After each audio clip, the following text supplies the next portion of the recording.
Hey guys, welcome to Watch with Poppy. I'm Poppy. Let's talk about the Vampire Diaries. You guys know I love this show. So excited that it's back. So excited that, Kai and all of his craziness is back, really, because Kai is really the thing that has been saving this season for me. That and Bonnie. Bonnie has also been another standout for me this season. And Bonnie was not in this episode, so that was a little upsetting. Now, apparently, we need to start some sort of Save Bonnie petition. Because, where the heck was Bonnie at? And when is Bonnie gonna come home? I really do feel like Bonnie is gonna be a key to kind of dealing with Kai, like when they finally do figure out how to get her back.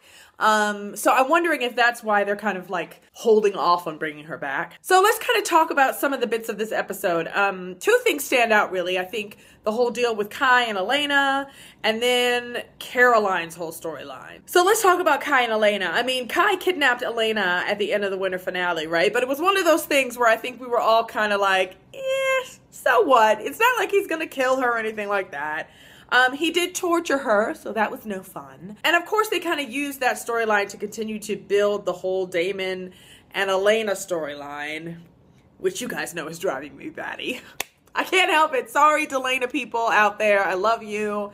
I'm not feeling it. And I'm gonna stop complaining right there. So yeah, I mean, Kai basically uses Elena to help him learn how to focus his magic, because he's getting that when he absorbed all of the Traveler's magic, like he's pretty much overflowing with magic and he can't control it. I think the other thing is that normally with Kai, when he absorbs someone's magic, he only has it for a little bit and then it goes away. But with the Traveler's magic, obviously there were so many of them and their magic was obviously so powerful that he's been able to hold on to it. Jo's working to build up her strength so that she can beat him.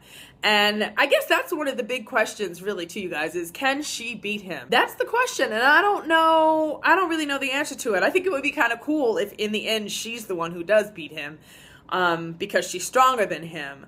But I guess we'll see. So let's talk about Caroline and her mom. We know that her mom is sick, and we get that Caroline wants to feed her blood, right? Because she wants to heal her. But I guess it turns out that vampire blood cannot heal cancer. And so, yeah, there's really nothing to be done. But the Caroline Forbes that we know will not take no for an answer. And before the episode is over, she's like conducting her own like vampire medical trials and like trying to give her blood to other cancer victims to see if that will make a difference. The end of the episode was really interesting, right? Because there's this guy she finds who's like at the exact same stage that her mom is at, and she feeds him her blood, and she thinks that she's healed him, but as the episode continues, we see him like, crawling on the ground, and there's like blood everywhere. He went from being like really sick to a little better, and then really bad. My whole thing with that too, you guys, is, I mean, if she dies with the vampire blood in her system, isn't she just gonna become a vampire? Because by the end of the episode, Caroline manages to convince her mom to take her blood. But if the blood doesn't work and she ends up dying of cancer, isn't mom just gonna become a vampire? Right? Because when you die with vampire blood in your system, you become a vampire. So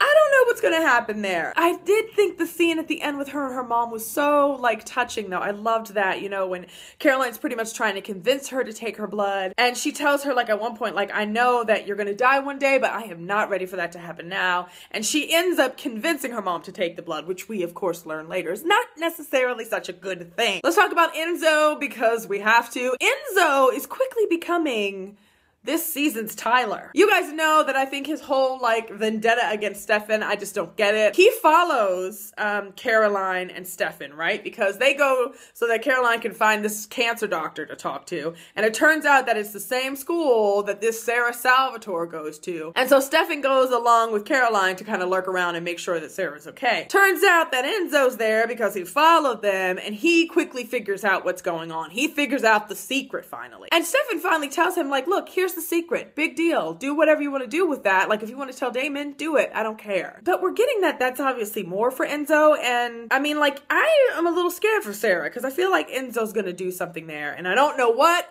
And I don't really know why all that much, other than maybe he's a little jealous of Stefan, but even that, it just feels a bit extreme. So Enzo, And the thing is that I like Enzo, you guys. I like his character, and I feel like they're misusing him a little bit, unless there's something else coming that I don't really see yet.